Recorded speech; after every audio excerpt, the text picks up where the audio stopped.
Hey gang, welcome to Time in the Market Investing channel with a long-term focus.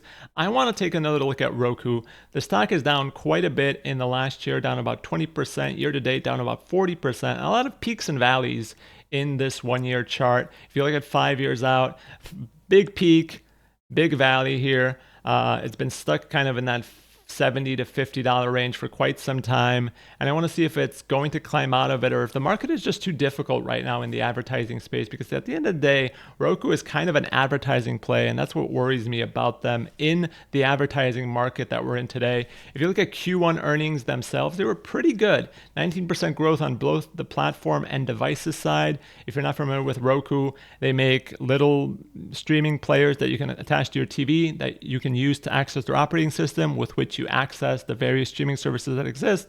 Now they've also moved into making their own television sets as well. Kind of a good idea when you consider the fact that a lot of their competitors have their own operating systems. Walmart bought Vizio, and yes, they have deals with certain other TV makers for their operating systems to be on their platform, but you kind of want to control your means of distribution, and that's what they're doing here. Their devices business line doesn't make any money on a gross margin basis. It's negative 4.8%. So they're certainly losing money on those devices they sell to you, with the idea that they're going to make money off of you via their platform. And the platform itself makes up like 85% of their revenue, makes up all of their profit, if there is any. Right now, there really isn't on a bottom line perspective.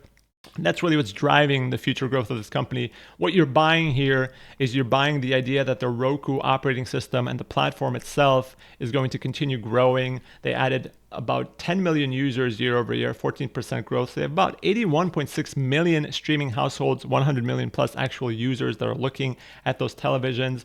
And that's growing at a decent clip. And that's what you're buying. You're buying those eyeballs and the ability for Roku to sell advertising to those eyeballs. You know, some of the question marks that quickly arise when you look at these earnings, well, their average revenue per user has kind of stalled. $40.67 Q1 23, $40.65 Q1 24. And I think the reason for that is there's an oversupply of advertising in this space right now. And that's putting pressure on everybody that is dependent on advertising, from the legacy players like WBD, a stock that I own, which is being punished a lot, to companies like Roku that sell advertising as well. What's happened in the last year or two is a lot of these streaming services, Netflix, Max, Amazon, have added advertising supported services, and now there's suddenly this massive supply of advertising that doesn't have a massive increase in demand, right? So prices are falling, and Amazon was a huge culprit in that. Basically, they have 200 million Prime Video subscribers because so many people subscribe to Prime and just get it for free. And they essentially said, hey, we're going to put advertising on all of those subscriptions, and if you want to opt out, you have to pay us more money. I obviously opted out because I hate advertising, but I think most people didn't. So suddenly you have so many people looking at advertising and so much supply coming onto the market, and that is putting a lot of pressure on companies that depend on selling advertising like Roku. And if you look at their platform, that's the majority of their money. So if advertising prices are coming down, that is going to impact a company like Roku, and that's why the stock is down as much as it is.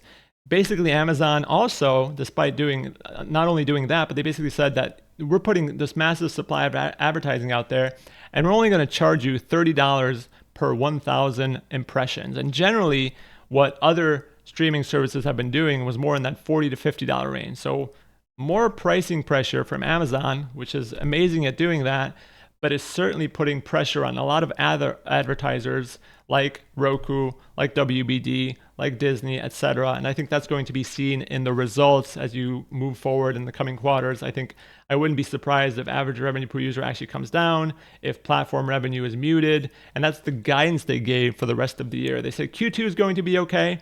We think it's going to grow pretty decently, but then Q3 and Q4 are going to moderate. And that's the question mark you see as an investor. It's like, it's going to moderate. What does that mean? Is it going to be 5%, 10%, or better or worse? That's the kind of the question mark. So I think investors took that as an unknown, and whenever they take it as an unknown, they'll basically build in a worst case scenario. And I think that's kind of what's happening here.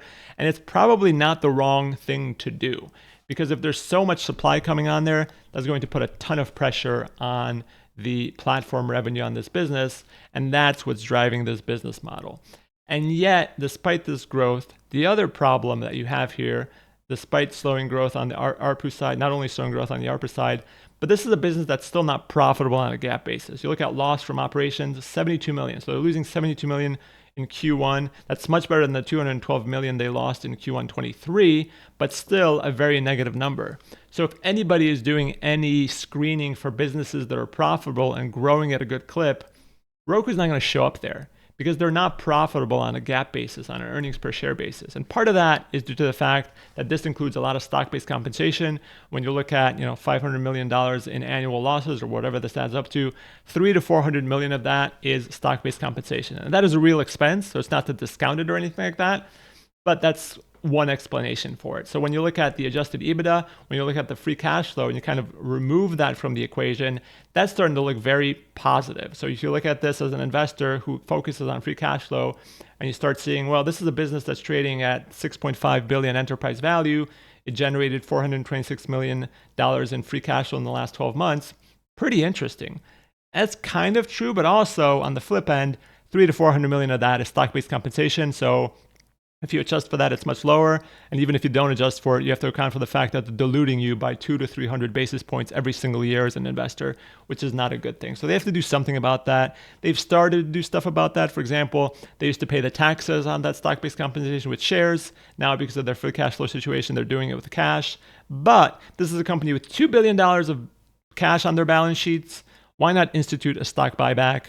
Even if you're doing a bunch of stock-based compensation, at least buy some of that back every single year so you're not actually diluting shareholders and you're showing that you think your shares are undervalued by making that move because you have the balance sheet to support it. So again, what's the investment thesis here? Well, they have a lot of scale. They can sell a lot of advertising. They've introduced these viewer experiences. Their Roku channel is growing really quickly. This is their free advertising supported television channel or fast TV channel. Probably the second most popular fast channel. They've introduced stuff like NBA Zone, NFL Zone, a focus on sports. They actually landed some sports rights. They made a deal with the MLB for Sunday leadoff live games that they have on the Roku channel, probably about 20 games, only about 10 million per year, so not too bad. I think they're just trying to get more and different eyeballs on the Roku channel so they can sell more advertising there. But at the end of the day, what you're buying here as an investor, you're kind of buying this thing. You're buying this operating system that leads you to this home screen where you can do a couple of things. You can watch streaming services that you're already subscribed to, or you can subscribe to those services through the Roku app using Roku Pay, and Roku obviously takes a cut of that. I don't know how long that lasts or how threatened it's going to be by all these bundles. For example, if Comcast is doing a bundle, you're probably going to be subscribing to that through Comcast and not through Roku. That's some money that Roku is losing. In the future, is Netflix going to be okay with Roku taking a 20 or 30% cut or wherever that take and keeping the price the same? Or will they go the App Store route and basically say, hey, if you subscribe to Roku, you have to pay more. So go to our website and subscribe through there and then just log in through Roku. Then on top of that, there's these recommended things that they have here. There's some advertising that they have on the side here that they sell. There's some advertising that they have on the side here that they sell. And there's various monetizations that they have, subscriptions, sponsorships, ad products, etc. And they also have their Roku channel, which is where they have content that you can watch and it's advertising supported, so they make money off of that. But that's essentially what you're buying. I don't think this is a company that's ever going to make money off of their devices or a lot of money. They're going to make revenue, but they're not going to make any profit. So you have to assume that their profit expansion is going to come from advertising. But when advertising is so pressured by all of the supply, when is that going to change? Is it going to change? Or is it going to mean that advertising is just going to be pressured forever and prices are going to come down, which is going to impact a company like Roku pretty heavily? That's the issue here. That's the concern that investors have with the outlook. The other concern that I would have is that some of the outlook is kind of murky. It's like, well, adjusted EBITDA of X, but then as we look into 25, we're going to grow revenue, accelerate the growth of platform revenue. We're going to grow adjusted EBITDA. We're going to grow free cash flow. But what's the long-term goal here? Where's the free cash flow margins that you are aiming for? They haven't given that to us yet as investors, and that worries me a little bit. But at the end of the day, this is still a business that's growing at a decent clip, a business that's finally starting to generate free cash flow, and a business that has an interesting asset in the Roku channel. I think the fast subscription services, or not fast, free services rather, are going to become more popular with the growth of the prices of the subscription services. You know, Netflix is suddenly raising their prices $1 every year, so is Max, so is everybody else. Eventually, people are just going to say, well, I'll subscribe to that 1 or 2 months a year. and then I'll just watch free stuff on the Roku channel or on Tubi or on Pluto TV. The question is going to be, is there going to be more competition on that front as well? However, even if there is, there's been some talk of Max trying to start their own fast channel. Don't know if that comes to fruition, but even if that is, these guys have a pretty big head start. And if you look at the Roku channel, more people are watching the Roku channel than are watching Max. 1.4% of all television viewing in the United States, I believe, I don't know if this is the United States, probably the United States, is done on the Roku channel. And that's pretty good, and it's growing at a pretty good clip. Streaming is obviously going to continue growing. Broadcast and cable are going to continue shrinking. And I think that's going to be to the benefit of a company like Roku. The question is going to be, how far can they grow, and how much pressure is this advertising slowdown going to put on their growth and their bottom line? You can kind of see this is where the stock was firing on all cylinders, and the growth is starting to slow. Their EBITDA is starting to finally turn positive though, and their free cash flow is finally starting to turn positive. But when you look at this from a PE standpoint, from an EPS standpoint, because of all the stock-based compensation, very negative for quite some time, and probably going to continue to be negative until 2027. So that's the worry for investors. Like, there's a lot of screeners that basically look at this stuff from the perspective of a PE ratio. It's not going to be good for Roku for a while in that perspective. So as we look at the valuation here, keep that in mind. And also remember, this video is purely for informational, educational, and entertainment purposes only. It is not investment advice. Please do your own due diligence before making any investment decisions. So as I look at Roku, I look at this spreadsheet. If you want to play around with this, hit file, make a copy. I will leave a link down below. A couple of things to point out here. 7.8 billion market cap against 3.4 billion in revenue. $6.4 billion enterprise value because their balance sheet is really pristine. $2 billion in cash on the books, no debt, some capital leases. Do something with that cash. Right now it's earning about $100 million in interest from T-bills or whatever, but can they acquire something? Can they spend more money on content? Can they buy back shares? Because the share buybacks are something they should probably be doing. In the last 2 years, they've issued about $800 million worth of stock-based compensation. Prior to that, this was issuances of stock because their stock was high. That's actually a good thing in my mind.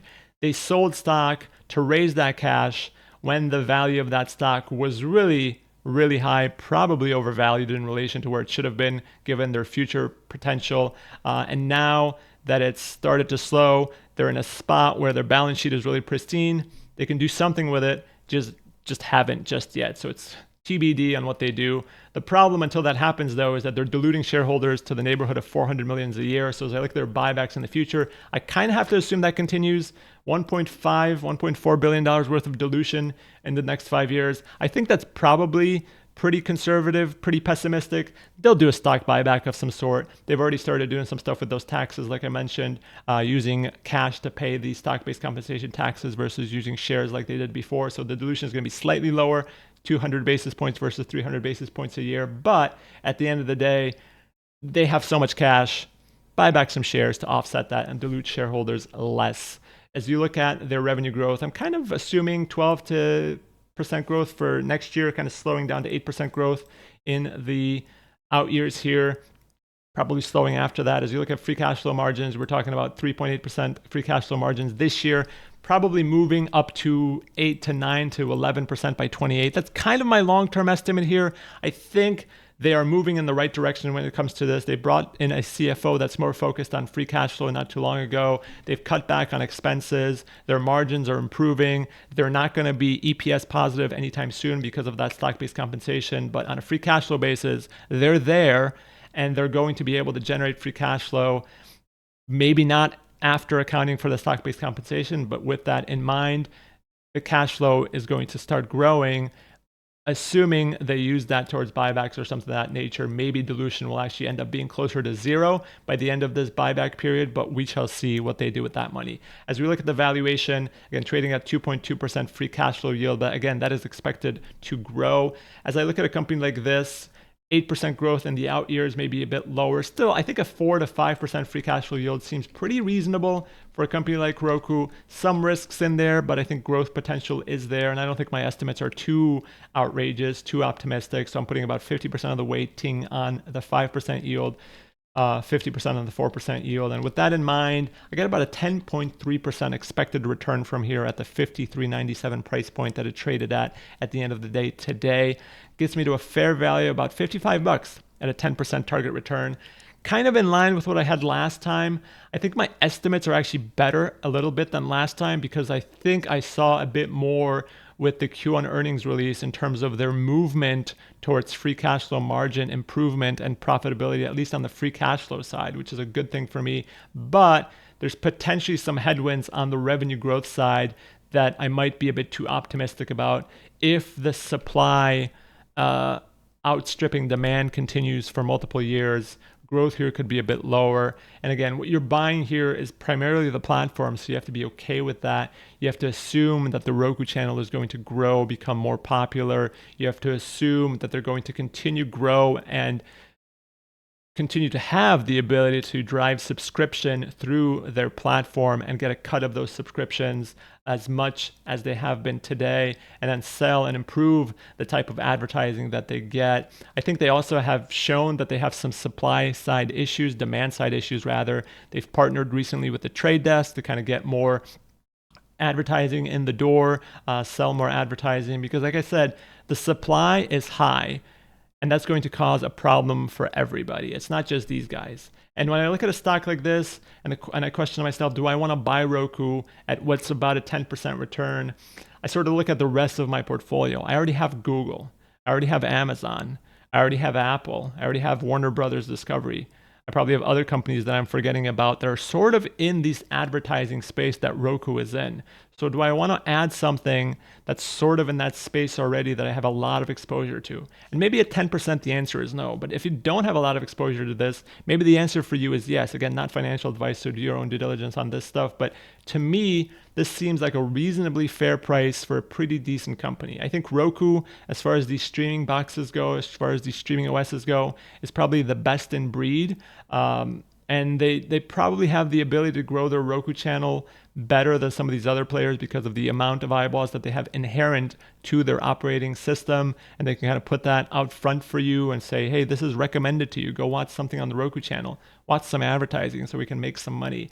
And on top of that, they have this, solid partnership with a lot of these streaming services. They have this really excellent operating system that, some people don't like, some of the changes that they're making in terms of their the rules and regulations that you have to read through and agree to, maybe that they're, watching what you watch and selling the advertising based on what you watch. That's kind of what an advertising company does. It is what it is. So for me, am I interested in buying Roku at this price? Probably not. I probably need a better price than it's trading at today. But if I could get a 15% target return, would I sort of push the idea aside that I have too much exposure to advertising already in an advertising space that is very pressured? Probably. So if this was trading in the mid 40s, would I buy it? Probably at 55. I just think it's okay. And because I have advertising exposure already, I think it's a no for me. But I could see that if you are an investor today and buying it today, I can kind of see why you would. So what do you think about Roku? Am I off on anything here? Did I miss anything? Please let me know in the comments down below. Do you like the stock? Do you hate the stock? Do you think I'm wrong completely on the upside or on the downside? Always open to critiques and discussion. So let me know. As always, thanks for watching. Like the video, subscribe if you're not a subscriber, and I'll be back with more videos in the future. Bye.